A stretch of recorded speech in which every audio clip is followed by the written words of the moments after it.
بہت ہی نفیس اہل فن سخن فہم لوگ، بڑے کمال کا جاننے والے، جو کلاسیک کو جانتے ہیں، ازبر ہے ان کو کلاسیک، اور حال کی شاعری اور ادب سے واقف ہیں، وہ نظر نہیں آتے ایسی محفلوں میں، کیونکہ ان کے پاس کار نہیں ہے۔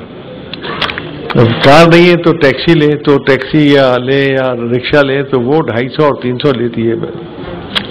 کہیں سے بھی آئے آپ 250 300 مانگتا ہے، 250 آنے کے 250 جانے کے، 500 روپے دیں اور ایک جلسے میں آ کر ہمارے جیسے لوگوں کی گفتگو سنیں۔ ایسا نہیں کر سکتے وہ۔ بس میں آئے، بسیں 3 بدلنی پڑتی ہیں بعض دفعہ، تکلیف الگ ہے ان کی، ان کا انتظار، ان میں بیٹھنا، ان میں ناجنسوں کے ساتھ شانے لڑانا، تکلیف کے ساتھ اترنا، پھر بھی آدھے پونے میل چلنا، ہمیشہ ہر بس آپ کو آپ کے مرکز تک نہیں پہنچاتی، کہیں دور اتار دیتی ہے۔ تو پھر اس طرح سے ادبی جلسے کم ہونے شروع ہو گئے۔ پہلے شہر میں 3 4 جگہ ادبی جلسے ہوتے تھے۔ بنس روڈ پر یہاں ایک لائبریری تھی، وہاں ہم لوگ آتے تھے 50-60 آدمی، اس کے ہال میں بیٹھ سکتے تھے، تو کم از کم 50-60 تو 100 آدمی کے تھے، وہ 50-60 آدمی لازمن آتے تھے، معروف آدمی، پڑھے لکھے لوگ، بات کرنے والے لوگ، جاننے والے لوگ، اور بات کرتے تھے ادب پر۔ جب کوئی چیز پڑھی جاتی تھی، بعض اوقات کوئی چیز پڑھنے کی نہیں ہوتی تھی تو موضوع ہوتا تھا، آج اس موضوع پہ بات ہوگی۔ میں آپ سے کیا کروں کہ وہ مکاتب تھے، وہ بہت بڑی بڑی یونیورسٹیوں کی حیثیت رکھتے تھے وہ جلسے، جس طرح ان میں گفتگو ہوتی تھی، جس طرح ان میں لوگ آ کر بات کرتے تھے، اور جو لوگ بات کرتے تھے کون نہیں تھا، فیض صاحب تھے۔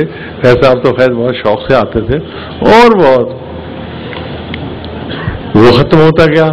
5 ہوتے تھے ایک زمانے میں کراچی میں، جب نازم آباد کھلا ہے بقول سے، جب نازم آباد آباد ہوا تو نازم آباد میں ایک لائبریری بنی، اور اس لائبریری میں جمع ہوتے تھے تو مختلف ایام ہوتے تھے، ہر بار اتوار یا جمعہ نہیں ہوتا تھا، بلکہ لوگ یہ بھی خیال رکھتے تھے کہ فلاں مجلس بھی اچھی ہو رہی ہے جو اتوار کو ہوتی ہے، اس سے ٹکرانا نہیں چاہیے اپنے مجلس کو، چلو جمعہ کو کر لیتے ہیں تاکہ ہم اس میں جا سکیں۔ تو یہ بھی تھا، یہ نہیں کہ وہ مجلس نہ ہو ہم کامیاب ہو جائیں، مقابلہ اور اس طرح کا غیر متوازن فکریہ انداز نہیں ہوتا تھا اس وقت، میں اس کا گواہ ہوں۔ وہ ختم ہوتا گیا فاصلوں کی وجہ سے، مادی پرابلمس کی وجہ سے، مصروفیات کی وجہ سے۔ پھر ہمارے زمانے میں کچھ بیکار بزرگ بھی کافی تعداد میں ہوتے تھے، پڑھے لکھے بڑے اعلیٰ درجے کے بزرگ لکھنے والے، ان کی تعداد بھی بڑی اچھی، تو وہ آ جاتے تھے۔ اب جو زیادہ ان کو پھر نوکری ملنے لگی، کچھ زیادہ افسر ہو گئے، کچھ بڑائی کی طرف چلے گئے، تو وہ اتنے مصروف ہوئے کہ انہوں نے آنا چھوڑ دیا ادبی مراکز میں۔ خاصے لوگ تھے وہ، اور ہم بڑی قدر کرتے تھے ان کی، ان کے مطالعے بہت وسیع تھے، انہوں نے آنا چھوڑ دیا۔ تو اس طرح ہوتے ہوتے ہم کہاں آ گئے میں نہیں جانتا۔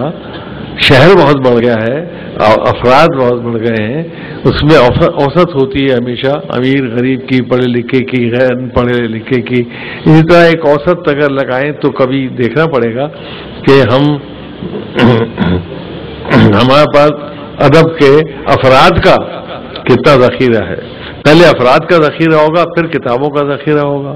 افراد ہی نہیں ہوں گے تو کتابیں کہاں سے آئیں گی؟ تو شعراء مجھے زیادہ نظر آتے ہیں، وہ پہلے بھی ہوتے تھے۔ شاعری کو آسان کہا جاتا ہے، جو کہ غلط بات ہے۔ میں جانتا ہوں، ایک سابق شاعر ہوں، میں جانتا ہوں کہ شاعری کتنی مشکل ہے، اتنی مشکل ہے کہ مجھے چھوڑنی پڑی۔ تو ایسے عالم میں ایک ایسی محفل مقرر کر لینا، مثلا میں قیصر سلیم صاحب سے، یہ میری بدقسمتی ہے کہ 24 کتابوں کا مصنف اسی شہر میں بیٹھا ہو اور اس کی کتابیں ان کو معروف تو ہو جاتی نہیں، جب کبھی ان پر تبصرے آتے ہیں تو کتابیں معروف ہو جاتی ہیں، مگر اتنی عام نہیں ہے کہ میں بازار میں جاؤں، اردو بازار میں تو ضرور مجھے مل جائے۔ میں ان سے پوچھا تھا کہ آپ کے کہاں جاتی ہیں کتابیں؟ لائبریریوں میں زیادہ جاتی ہیں، چھوٹی چھوٹی، تو ان میں ہم جاتے نہیں ہیں۔ تو میں یہ بدنصیبی کہ میں یہ ہوں اور میں ان سے واقف رہوں، میں اس کا اعتراف کرتا ہوں اور اپنے اوپر لعنت بھیجتا ہوں 10 دفعہ کہ میں ایسی شخصیت کو نہیں جان سکا اور نہیں پڑھ سکا، اور اب کچھ نہ کچھ تو پڑھوں گا ہی۔ 3 کتابیں تو میں نے ان سے چھین لی ہے، باقی حاصل کر لوں گا۔ ان کی مہربانی ہے کہ انہوں نے ان پر دستخط کر دیے۔ بات یہ ہے کہ بات آئی گئی ہے تو ہو جائے کہ آپ سب کو جس کی جتنی وسعت ہے، جتنی استطاعت ہے، اس کو صرف کرنا چاہیے، استعمال کرنا چاہیے ادب کو اس طرح فروغ دینے کے لیے کہ ادیب ایک دوسرے سے مل سکیں، ایک دوسرے کو نظر آئے۔ اب دیکھیے مجھے ان سے فائدہ ہوا، میں ان کی کتابیں پڑھ لوں گا، میں اس پر لکھوں گا، چونکہ میں لکھتا ہوں کالا والم یہ وہ، تو وہ 10 لاکھ آدمی تک جاتا ہے جنگ۔ 10 لاکھ تو نہیں پڑھیں گے میرا مضمون، 50,000 پڑھتے ہیں۔ 50,000 میں سے میں سمجھتا ہوں کہ 10,000 میرا کالم